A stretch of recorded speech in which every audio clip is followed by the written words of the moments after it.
Hey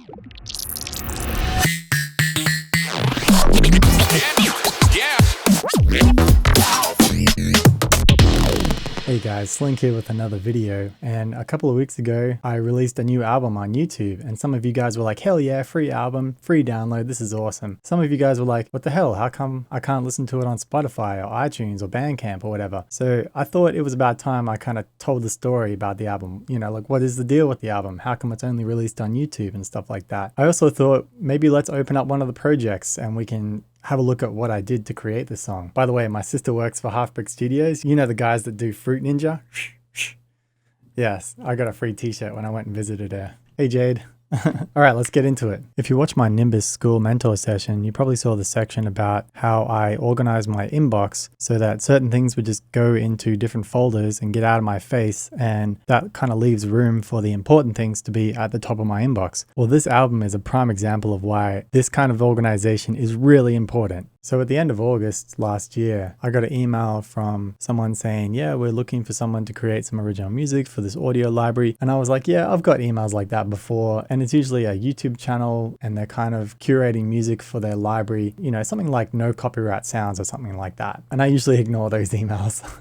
But then I looked at the email address that it was sent from. It was from so-and-so at google.com, not gmail.com. So I'm like, hang on a minute, this guy works for Google. It's probably a pretty good opportunity then, right? I got back to him and we set up a little Google Hangout and he started to tell me some of the details about the project. So basically YouTube has been reaching out to music producers who are also active in the YouTube community to create music for their official YouTube music library. And if you don't know what the YouTube music library is, basically it's a library of music that you can use in your YouTube videos without worrying about copyright strikes or anything like that, because YouTube has curated this music specifically for the creators on YouTube to use, and they've paid quite well for it as well. So that's what they commissioned me to do. They asked me to write 10 songs for the YouTube music library. Now, there was a couple of rules. I wasn't allowed to use any vocals in the songs. The songs had to be at least 1.5 minutes long or longer, and they had to have a pretty cool intro and a pretty cool outro. And obviously you can't just make like a 16-bar loop and then just loop it for 1.5 minutes, right? And rather than just kind of doing the minimum amount of work and just making like 1.5 minute songs that were like average and whatever, I might as well put everything I got into it and kind of approach it like I'm writing an album, an instrumental album, right? So after a couple of weeks going back and forth and talking about the details, I got started on the project about mid-September.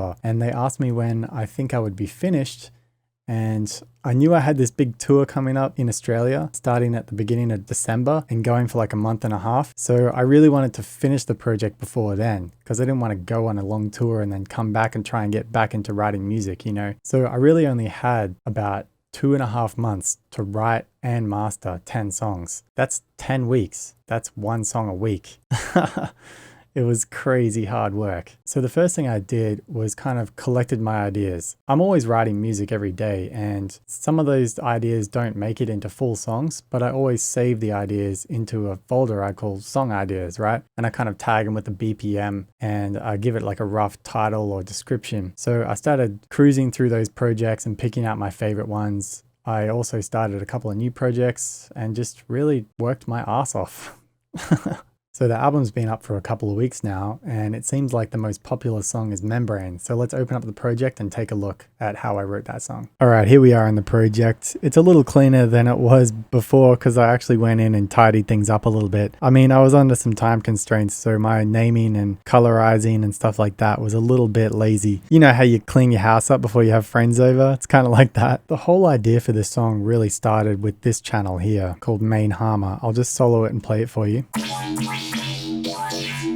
So there's a bunch of automation going on, and I'll try my best to explain what's happening, but a lot of it was kind of experimentation, to be honest. So let me just explain the routing here. We've got a glue compressor on the very end just to stop it from peaking, and we have an EQ just rolling off underneath 100 Hertz so that it layers nicely with my sub here. Then inside this instrument rack, I've got a harmor, which is kind of the generation of the sound. And this harmor is kind of running in image mode. I forget what sound it is. I think I grabbed a bass one shot snapshot and just plonked it right in there. And then I turned the scale to 0% so that it would kind of play the note that I was playing on the keyboard. Set this to square mode, and then I started experimenting with the phaser envelope and frequency and just like the envelopes in general, and I kind of mapped a few things that sounded nice to the macros here. So after the Harmor, we have a bunch of processing happening. So in this audio effects rack, I've got two chains. One chain I called beef and the other chain is called harmonics. So the beef chain has a corpus on it and it's set to -2 octaves. And if you saw my video about making metallic sounds, I kind of used that technique here. So if I just solo this and then turn this corpus off, you can see how it really thickens up the sound in pipe mode there. And I've got the dry wet set to 50%. And then yeah, it's going into an OTT, and this serum effects is just a little reverb. I like the serum reverb. And then for the harmonics chain, let's just solo that. So this was kind of an experimentation setup. I've got a frequency shifter set to wide mode and I'm spreading it by 0.02 hertz. And that kind of just adds a little stereo width. And then I'm putting it into a vocoder, which is set to modulator mode. If you saw my vocoder video, you know all about how that works. Yeah, instead of using an external carrier, I'm using the vocoder to modulate itself. Then I turn the bandwidth down, which kind of gives you almost a multi-band effect, but each band is really thin. So it's kind of like I have 20 notch filters basically. And then that goes into an OTT. And after the OTT, we have two more corpuses in this rack. And this corpus is set to -5 semitones. So it's a little bit higher. Just for like a little twinkle at the top. And this one's set to -12. So that's 1 octave higher than the corpus that's in the beef. So without all this,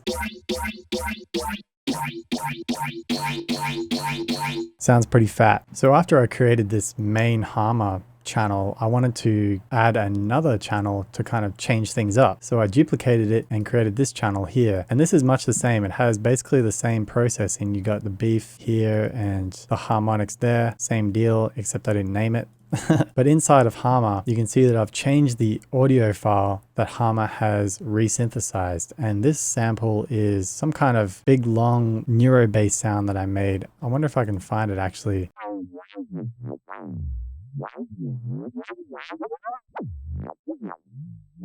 I think that's the sound I used. I can't remember. It was one of these neuro ones. So on the automation side of things, I'm automating the position of the playhead inside of Harmor. So this white marker is getting moved around by this time knob. For every different note, there's a different kind of position for the playhead. You know, there's a lot of content in this audio file, and I'm kind of moving the playhead around and playing different parts of it and getting lots of different results like this.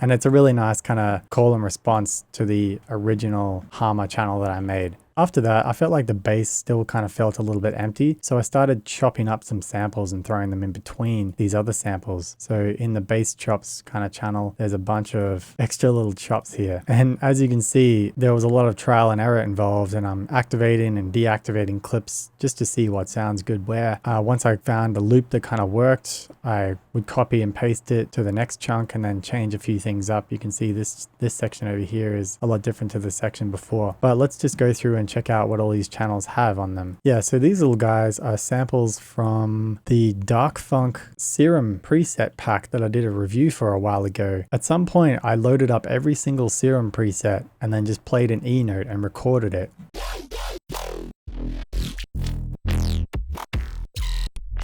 Which is cool, so that I can just kind of drag them in rather than loading a Serum every time. This one's pitched up to be an F because I think we are writing the song in the key of F. Yes, we are. So these are just little chops from this sample pack that I kind of made out of that preset pack.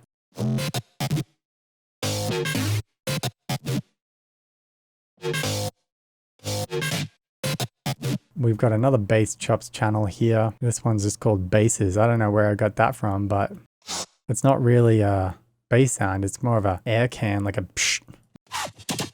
Oh, that one's kind of like chukka chukka. Looks like I've warped each transient there and put the groove on it so it kind of swings with the rest of the track. Let's see what we've got on this verb bass channel.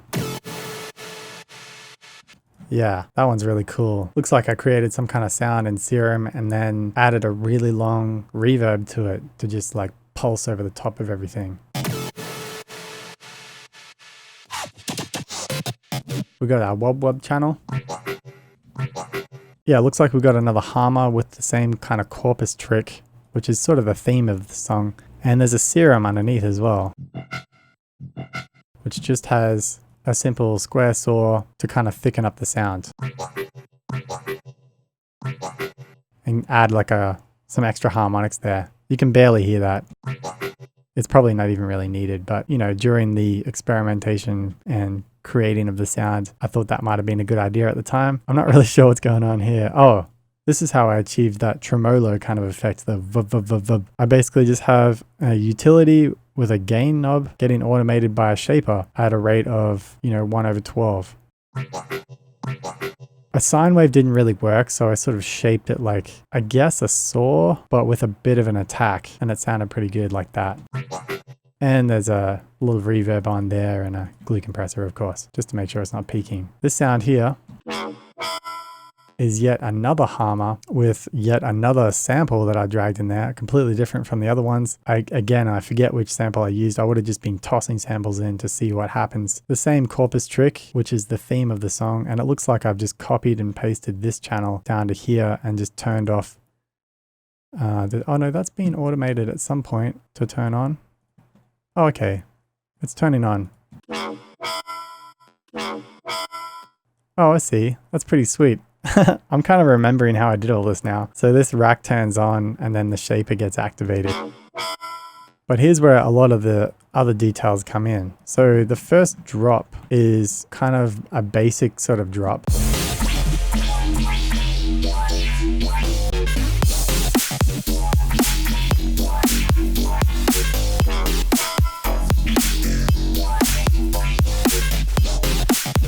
Remember, that's that sound.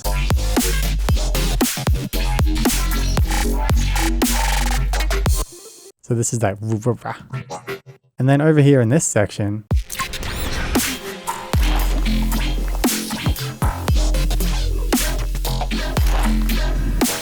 if I just go ahead and mute all these other layers underneath, this drop sounds a lot different.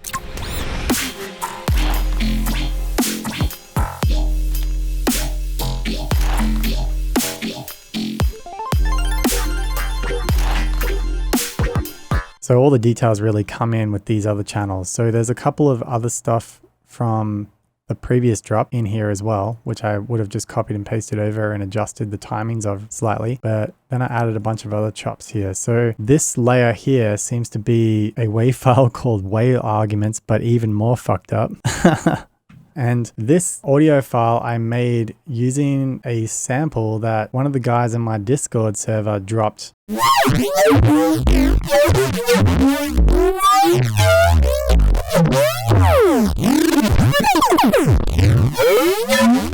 He was bragging about how he managed to use the Yuhi granulator to create some pretty interesting sounds. And I took that sample and, well, I fucked it up even more. Yeah, boy, it's the motherfucking whale arguments with a vocoder and a corpus. Let's do this shit.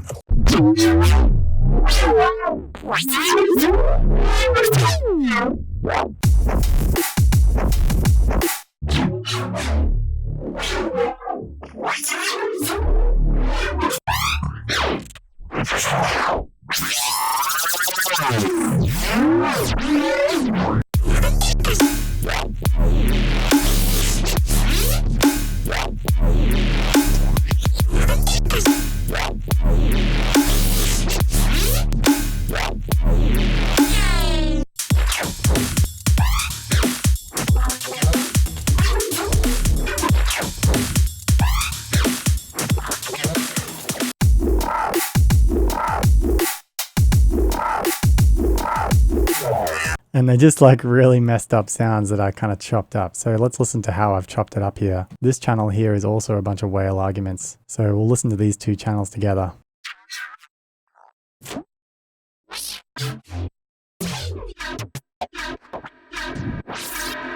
Yeah, so this is the channel that has that reverb that kind of like builds and builds. So I have this rack, and basically you've got a wet and a dry channel, and the wet channel has a utility before the reverb, and the gain knob on that utility is being macroed to this knob here, which I called activate. So as I bring this knob up, it lets more and more signal through to this reverb, which is set to a full wet. And then there's another utility here just in case I wanted to turn it down or whatever. It's a really nice way to do a reverb just on the spot without using a return channel. For some reason, I don't like return channels. I don't know. I like to keep all the sounds that are happening on the channel that it's happening on, if that makes any sense. That's just a personal preference. I'm not saying don't or do use return channels, whatever you like to do.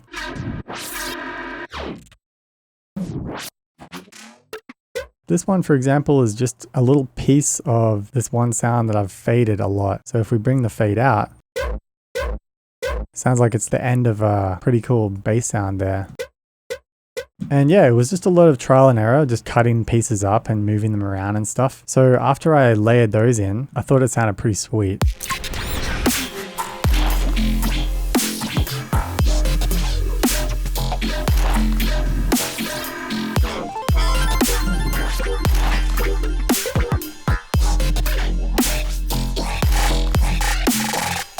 But I wanted to have a little extra detail on some of these sounds. And that's where the awesome sample pack that I use all the time by Black Octopus Sound. The glitch section on the volume 1 is so cool.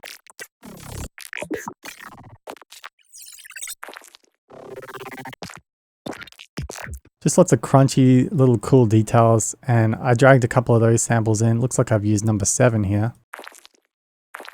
And just layered them underneath the bass sounds. And there's no processing on it or anything. I've just chopped pieces of these samples out. So that kind of layers with this part.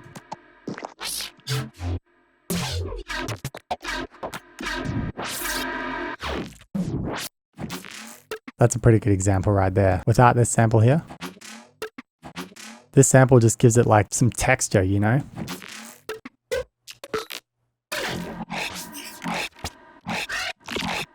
And again, a lot of trial and error, putting pieces in different positions, moving them around, reversing them, doing whatever I need to do to get the result that I was kind of hearing in my head, you know? So that kind of explains the bass. There's just a lot more of that happening. I believe I changed things up slightly towards the end with the automation on the main harmonic here. There's one key element that I really changed to make the second drop sound a lot different.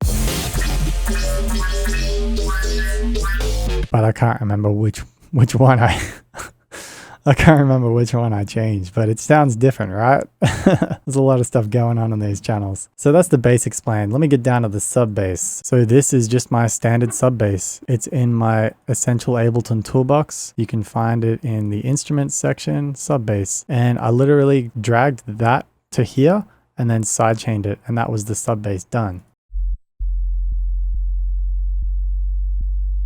The other two subs I used were these trap basses. This one I made using Kick 2, which is a great plugin by Sonic Academy. I think I started with the Trap 01 preset and then adjusted it a little bit.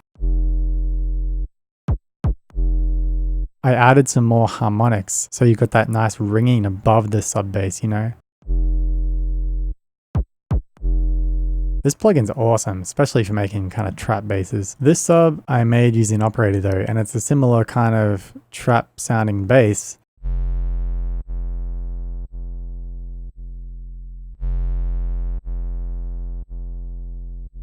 So I made this one because I wanted something a little less intense to go in the intro, the breakdown, and the outro.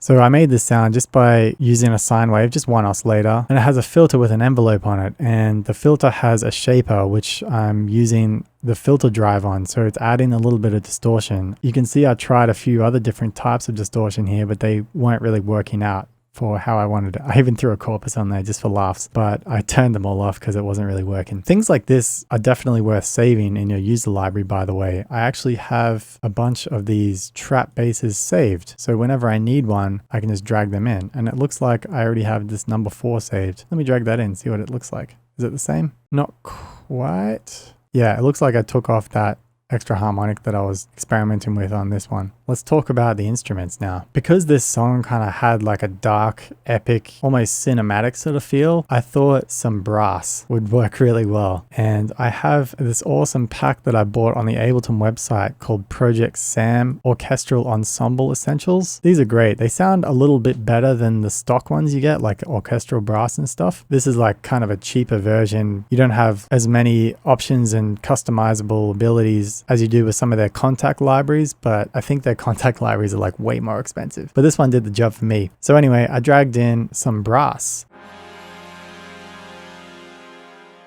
Put a bunch of reverb on that, put it through an OTT, and then laid it with a lower brass with less notes. And there's a brass stab here, which I think is from some sample pack. I've got a bunch of samples. I don't know what this one's from, but...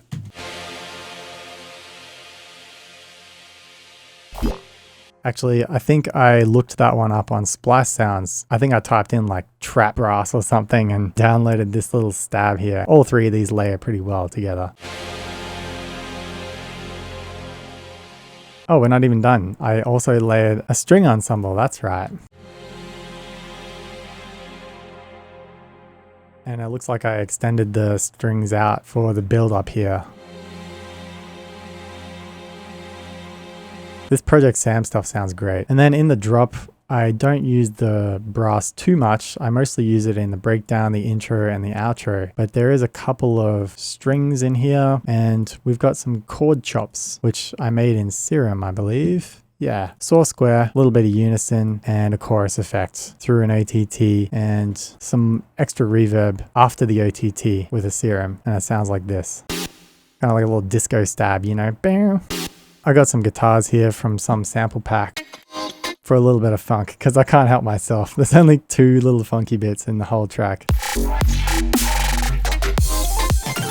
You can't even barely hear that. But I couldn't write a song without using some funky guitar sample, you know? Oh yeah, and we almost skipped over the twinkle. So this is just another Serum patch that I put together here, and it's a square saw going through a low pass, and the low pass is affected by the LFO. So the LFO kind of opens up the filter as this half a bar of time progresses. Nothing in the effects. It's a really simple patch. 2 voices straight into an echo, and we're doing 1/8 notes. This right side is 1.5% later than the other side, so it adds a little extra stereo width, and I'm rolling off the low end there. I made 2 different kind of versions of this.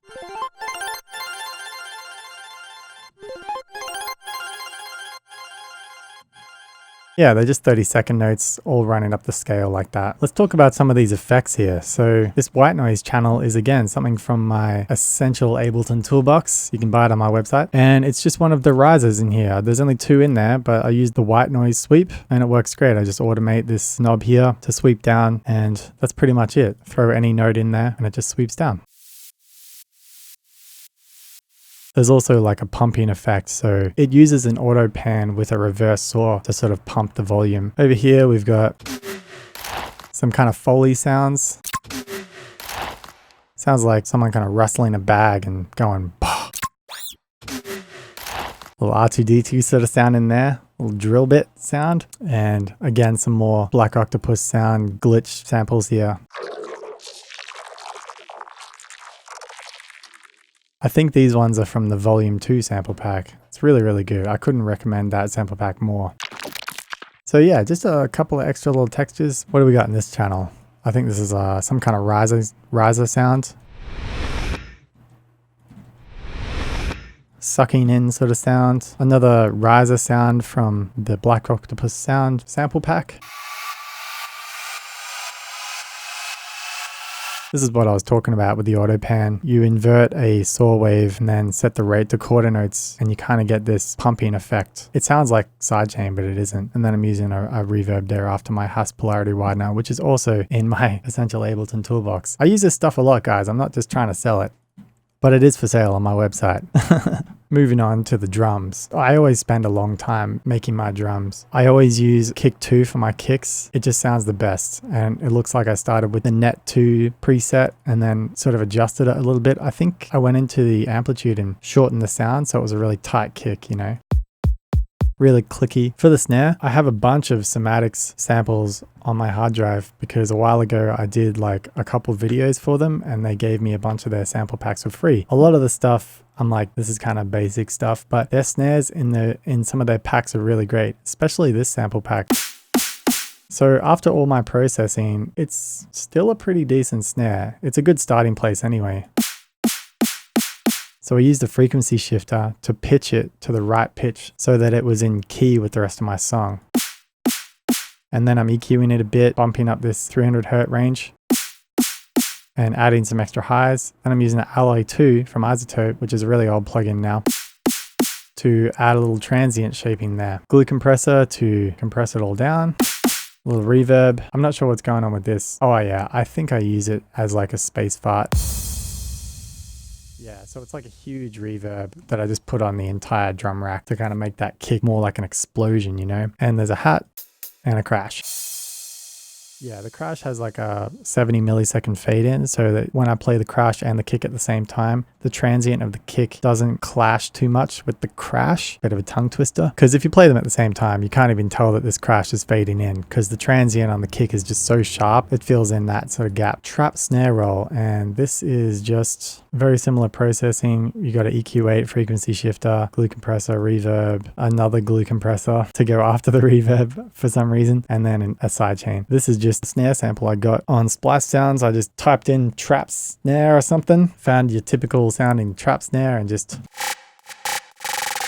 yeah, basically that's all I did. I guess I'm automating the transposition here. I maybe should have used the frequency shifter, but I think I'm only transposing it by -2, yeah. So it starts high at +4 and then goes down to -2. And the balance just gives that a little extra style. The percussion layers are pretty essential as well. So ignoring this percussion texture layer, on the group itself, there's nothing, but there's subgroups within. So on the breaks group, you've got saturator, which is really blasting these samples at +26 dB, and an EQ8 rolling off the lows and boosting the highs a little bit with a sidechain. I wanted the drums to sound distorted in a way that kind of is crunchy and feels nice. That's why I'm driving this so hard with the analog clip. And these are just funky breaks from classic funk tracks. Over in the percussion group here, we've got some extra tambourines and shakers just to bring in after you've kind of settled with the drop, and it adds like an extra flavor because the drop starts here and then the alternative section begins here. So halfway through the first drop, I bring in the tambourines and shakers to add a little energy to the song, you know? And I got a ride just going twang, twang, twang for like the whole song. Just to make the song sound like a little bit more metal, you know? So this percussion texture layer is pretty sweet. I was digging through the Somatics sample library and I found a sample of someone walking on leaves and it sounded really cool and I thought it would layer really nicely with the drums. So I cut it up and picked out like the crunch every time they took a step.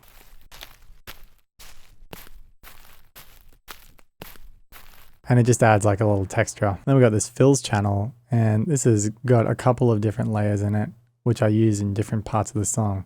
So this snare roll here is for the build up.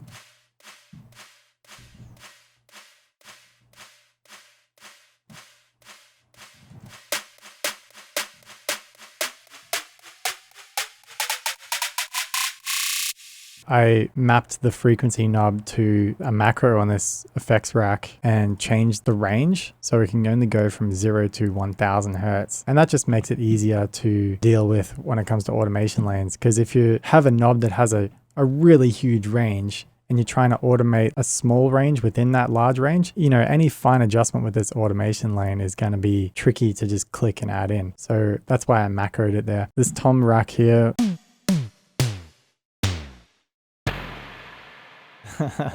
Pretty cool. I forget where I found these samples, but they're of like an electronic drum kit, and the toms sound really cool. They sound really 80s, like doo doo doo. So I'm just using a couple of them here, along with some drum roll I found with a somatic sample pack. I'm not necessarily recommending the somatics packs because I think they're kind of expensive and clickbaity, but I got them for free, so I'm going to use them, right? To be fair, the snares are pretty solid in that one like Terra snare pack or whatever. So there you go. That's how I wrote Membrane in a week. I didn't really talk about the mastering because it's not important. The mix down is what's really important, because as you can see, I spend a lot of time EQing things and putting things in their own sort of pocket in the frequency spectrum. Everything's been sidechained. Really, when it came down to mastering, it was just a matter of throwing a utility on the master channel, turning the volume down so that the volume was just below 0, and then I threw like a multiband dynamics on there and a limiter, and that's it. I just pushed the limiter till I hit a certain RMS, which I usually go for -9 to -8 RMS. I think maybe for this song it was a little higher than -8 because it was such a intense kind of sounding song. But that's it. Mastering is not hard. It's the mix down that's hard. I've written enough songs now to kind of know what to do as I'm writing the song, so I can kind of mix the song down as I go. At the end of the day, it's a lot easier to finish up with the song. So that's it. I hope you found it interesting, and if you want me to do a similar video for a different song on the album, make sure you let me know in the comments. If you want to pick up my essential Ableton toolbox, the link is in the description. It's only $10. Thanks for watching, guys. Peace.